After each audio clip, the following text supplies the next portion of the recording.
नमस्कार दोस्तों। भारत और पाकिस्तान के बीच सिंधु जल संधि को लेकर एक बहुत बड़ी खबर सामने आ रही है। भारत अब रावी नदी के पानी को पूरी तरह से पाकिस्तान जाने से रोकने के लिए तैयार है। दशकों से जो पानी बिना उपयोग हुए पाकिस्तान बह जाता था, उसका उपयोग भारत के खेतों और बिजली के लिए उत्पादन के लिए किया जाएगा। आइए जानते हैं कि शाहपुर कंडी डैम प्रोजेक्ट के बारे में। यह सब संभव हो पाया है शाहपुर कंडी डैम प्रोजेक्ट के कारण, जो जम्मू कश्मीर और पंजाब की सीमा पर स्थित है। आपको जानकर हैरानी होगी कि इस प्रोजेक्ट की कल्पना 1979 में की गई थी और 1982 में इसकी नींव रखी गई थी, लेकिन पंजाब और जम्मू के बीच आपसी विवाद और प्रशासनिक देरी के कारण यह काम दशकों से अटका रहा। अब खबर यह आई कि यह प्रोजेक्ट करीब 31 मार्च तक पूरी तरह से पूरा हो जाएगा और जल्द ही शुरू हो जाएगा। सिंधु जल संधि का कानूनी पक्ष।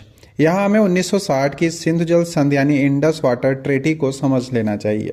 यह संधि तहत 3 पूर्वी नदियों पर है, रावी, ब्यास और सतलज नदी के पानी पर भारत का विशेष रूप और पूर्ण अधिकार है। वहीं सिंधु, झेलम और चेनाब का पानी पाकिस्तान को आवंटित किया गया था। भारत के पास रावी का नदी इस्तेमाल करने का पूरा कानूनी हक है, लेकिन पर्याप्त इंफ्रास्ट्रक्चर न होने के कारण यह पानी अब तक पाकिस्तान में बह जाता था। ऐसा कहें कि हम इसके जो पानी हमारा बहता था रावी नदी का, उसका हम उपयोग अपने भारत के देश के लिए नहीं कर पाते थे। अब इस डैम के कारण हम अपने भारत के जो खेती है, अपना जम्मू कश्मीर और पाकिस्तान का क्षेत्र है, और बिजली उत्पादन के लिए काफ़ी प्रचुर मात्रा में कर पाएंगे। पिछले कुछ वर्षों में भारत की नीति में बड़ा बदलाव आया है। भारत अब पैसिव वाटर अनाउंस यानी पानी को बहने देने के बजाय एक्टिव वाटर यूटिलाइजेशन यानी पानी का सक्रिय उपयोग की तरफ बढ़ रहा है। भारत ने स्पष्ट कर दिया है कि जब पाकिस्तान आतंकवाद नहीं रोकता है, तब तक भारत अपनी जल संपदा का एक एक कतरा इस्तेमाल करेगा, यानी एक एक बूंद उसका उपयोग करेगा। इसे भारत की वाटर डिप्लोमेसी के रूप में भी देखा जा रहा है। पाकिस्तान पर इसका क्या प्रभाव पड़ेगा, वहाँ की कृषि और जल संकट पे इसका क्या प्रभाव देखने को मिलेगा।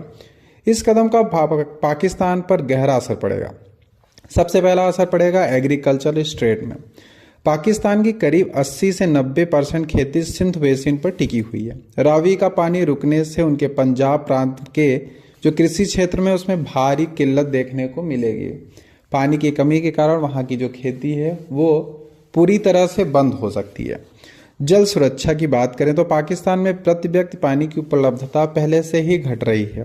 इस कटौती के कारण वहाँ पे जो ग्राउंड वाटर है उस पर काफ़ी दबाव पड़ेगा, यानी ग्राउंड वाटर जो भूजल है वो काफ़ी नीचे जा सकता है, जिसके कारण वहाँ पे वाटर की जो अवेलेबिलिटी है वो भी काफ़ी तेज़ी से घट सकती है।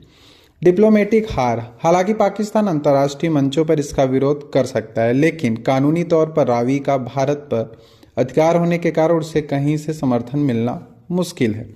भारत में होने वाला लाभ। इस डैम के कारण भारत में क्या क्या चीज़ें बदलेंगी या क्या क्या प्रॉफिट होगा। एक बार जब यह डैम पूरी तरह से काम करना शुरू कर देगा तो इसके फायदे बेमिसाल होंगे, जैसे कि सिंचाई। जम्मू कश्मीर के कठुआ और सांबा जिले में लगभग 32,000 हेक्टेयर और पंजाब में करीब 5,000 हेक्टेयर भूमि की सिंचाई इस डैम से हो सकेगी।